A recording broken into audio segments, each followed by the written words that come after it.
Ouais, j'espère que vous vous êtes en sorti pour la vidéo précédente concernant l'installation.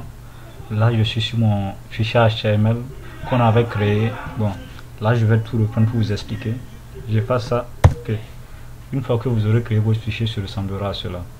Sachez tout d'abord que tout fichier HTML a un contenu minimum. Le contenu minimum, c'est lorsqu'on fait point d'exclamation, et que je valide. Là, on a un contenu minimum qui s'affiche. Sachez que dans toute page HTML, on a ce contenu minimum. Le doctype HTML, ici, ça c'est le type de document. On a précisé HTML. Maintenant, au niveau de là, HTML lang est égal à 1. 1, ça veut dire anglais. Si j'ai mis ici FR, ça veut dire le contenu de ma page HTML sera en français. ES espagnol, etc. etc. Bon, là, je vais garder FR. Maintenant, au niveau du head qui est un mot anglais, ça veut dire tête, plus concrètement en tête. Ici, vous voyez, on a le MetaChar7 UTF-8. MetaChar7 UTF-8, c'est l'encodage, tout simplement.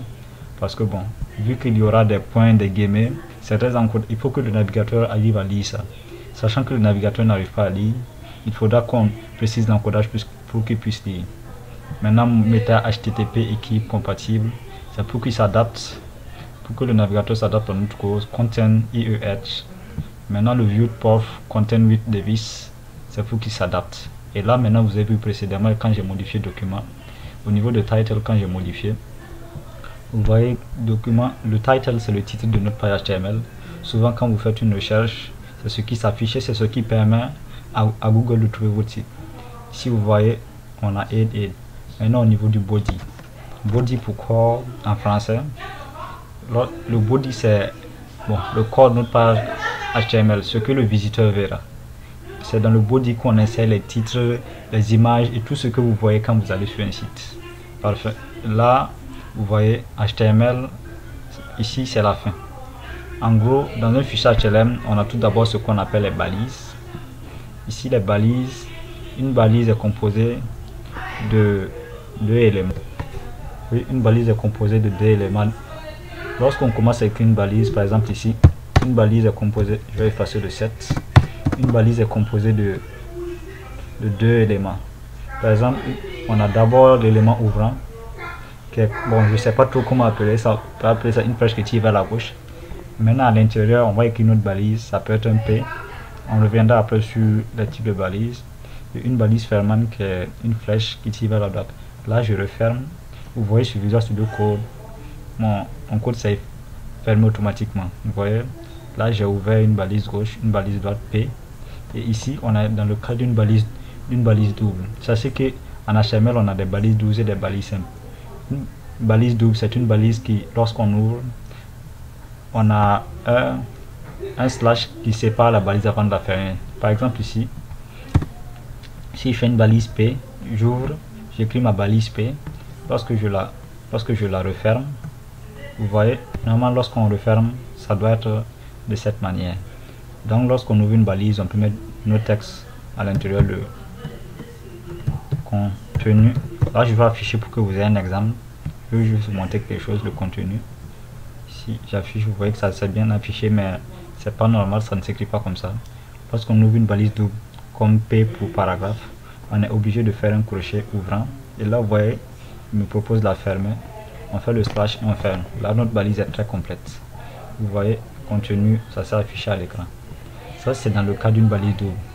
Sachez que lorsqu'on ouvre une balise, il faut toujours la refermer. C'est primordial, il faut toujours refermer la balise.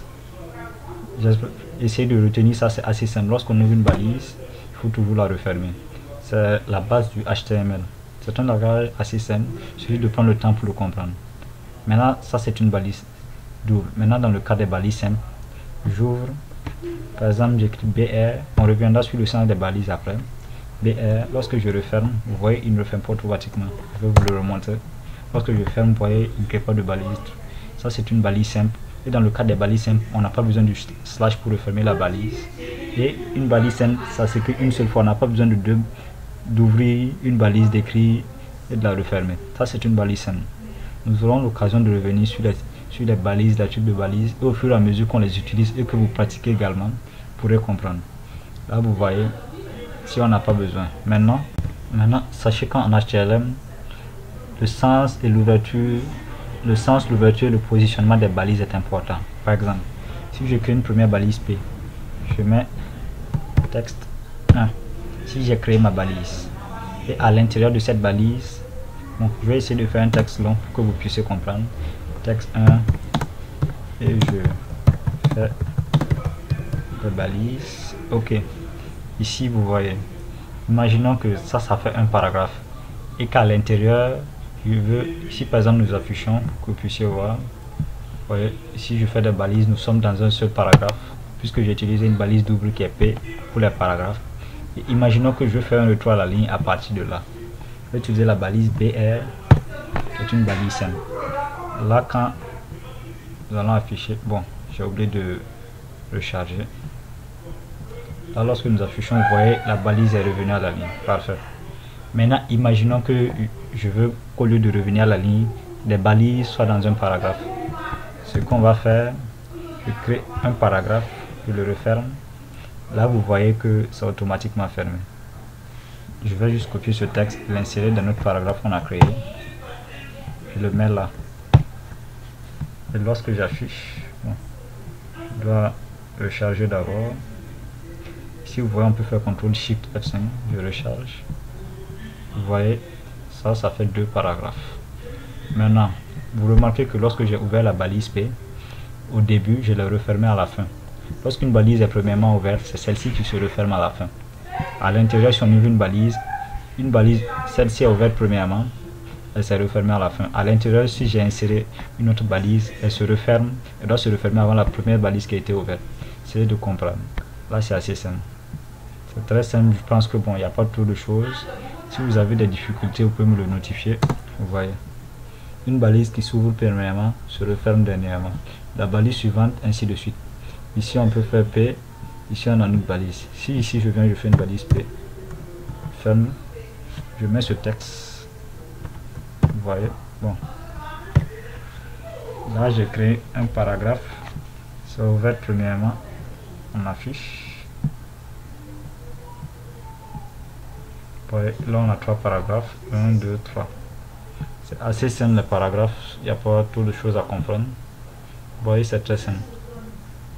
Voilà. Bon, c'était juste ça, je crois que ce sera tout pour cette vidéo. Et dans la prochaine vidéo, nous allons aborder des balises de type double d'abord qui permettent d'afficher du texte, notamment les titres, les paragraphes et d'autres propriétés. Merci d'avoir suivi. On se dit à bientôt.